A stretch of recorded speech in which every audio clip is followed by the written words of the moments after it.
महाभारत के युद्ध में कौरवों की और 11 अक्षौहिणी सेना और पांडवों की ओर से 7 अक्षौहिणी सेना ने भाग लिया था। यानी इस युद्ध में सभी महारथियों की सेनाओं को मिलाकर करीब 50 लाख से ज्यादा लोगों ने भाग लिया था। लेकिन ये अब सवाल उठता है कि इतनी विशालकाय सेना के लिए युद्ध के दौरान भोजन कौन बनाता था और कैसे ये सब प्रबंध करता रहा होगा। सबसे बड़ा सवाल यह है कि जब हर दिन हजारों लोग मारे जाते थे तो शाम का खाना किस हिसाब किताब से कैसे बनता रहा होगा। सोच कर देखिए कितना मुश्किल प्रिपोजिशन है ये। दर्शकों, आइए जानते हैं आज के इस वीडियो में वो गूढ़ रहस्य कि कैसे पोषण मिलता था महाभारत के सैनिकों को। महाभारत को सही मायने में हम विश्व का प्रथम विश्व युद्ध भी कह सकते हैं, क्योंकि उस समय शायद ही कोई ऐसा राज्य था जिसने इस युद्ध में भाग न लिया। उस काल में आर्यव्रत के समस्त राजा या तो कौरव या पांडवों के पक्ष में खड़े दिख रहे थे। हम सभी जानते हैं कि बलराम और रुक्मणी ये 2 ही व्यक्ति थे जिन्होंने इस युद्ध में भाग नहीं लिया था। किंतु एक और राज्य ऐसा था जो युद्ध क्षेत्र में होते हुए भी युद्ध से अलग था, और वो था दक्षिण का उडुपी। महाभारत में वर्णित कथा के अनुसार जब उडुपी के राजा अपनी सेना सहित कुरुक्षेत्र पहुंचे तो कौरवों और पांडवों दोनों ने उन्हें अपने पक्ष में लेने का प्रयत्न करा। लेकिन उडुपी के राजा बहुत दूरदर्शी थे। उन्होंने श्री कृष्ण से पूछा, हे माधव, दोनों ओर से जिसे देखो युद्ध के लिए लालायित दिखता है, किंतु क्या किसी ने सोचा है कि दोनों ओर से उपस्थित इतनी विशाल सेना के लिए भोजन का प्रबंध कैसे होगा। इस पर श्री कृष्ण ने कहा, महाराज, आपने बिल्कुल सही सोचा है। आपके इस बात से मुझे प्रतीत होता है कि आपके पास इसकी कोई योजना है। अगर ऐसा है तो कृपया बताएं। उसके बाद उडुपी के राजा ने कहा, सत्य तो यह है कि भाइयों के बीच हो रहे इस युद्ध को मैं उचित नहीं मानता।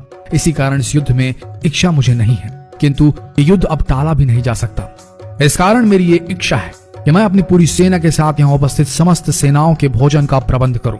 इस पर श्री कृष्ण मुस्कुराते हुए बोले, महाराज, आपका विचार अति उत्तम है। इस युद्ध में लगभग 50 लाख योद्धा भाग लेंगे, और अगर आप जैसे कुशल राजा उनके भोजन के प्रबंध को देखेंगे तो हम सब उस ओर निश्चिंत रहेंगे। श्री कृष्ण ने कहा, वैसे मुझे पता है कि सागर जितनी इस विशाल सेना का भोजन प्रबंध करना आपकी और भीमसेन के अतिरिक्त किसी के लिए भी संभव नहीं है, किंतु भीमसेन इस युद्ध से विरक्त नहीं हो सकते। अतः मेरी आपसे यह प्रार्थना है कि आप अपनी सेना सहित दोनों ओर की सेनाओं के भोजन का भार संभालें। इस प्रकार उडुपी के राजा ने सेना के भोजन का भार संभाला। पहले दिन उन्होंने उपस्थित सभी के लिए भोजन का प्रबंध किया। उनकी कुशलता ऐसी थी कि दिन के अंत तक गिन के एक भी दाना बर्बाद नहीं होता था।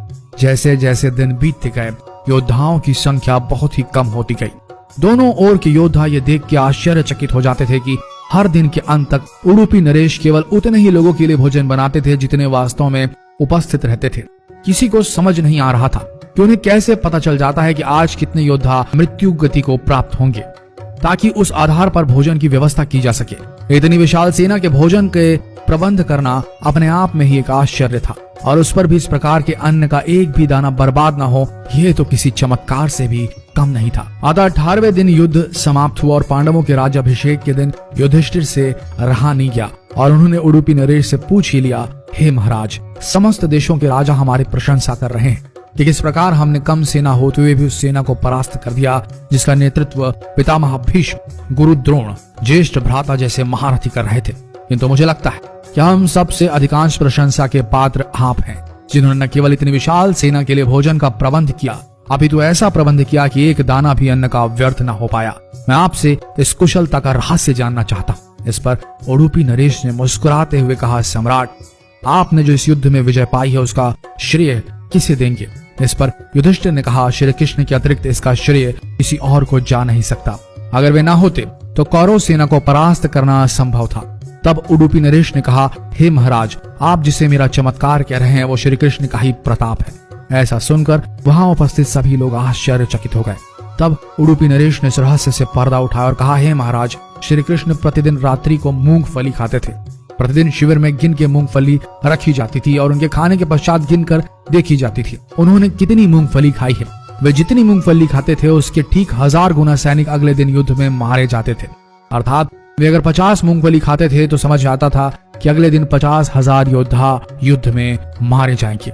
इसी अनुपात में अगले दिन भोजन कम बनाया जाता था। यही कारण था कि कभी भी भोजन व्यर्थ नहीं हुआ। श्री कृष्ण के इस चमत्कार को सुनकर सभी उनके आगे नतमस्तक हो गए। यह कथा महाभारत के सबसे दुर्लभ कथाओं में से एक है।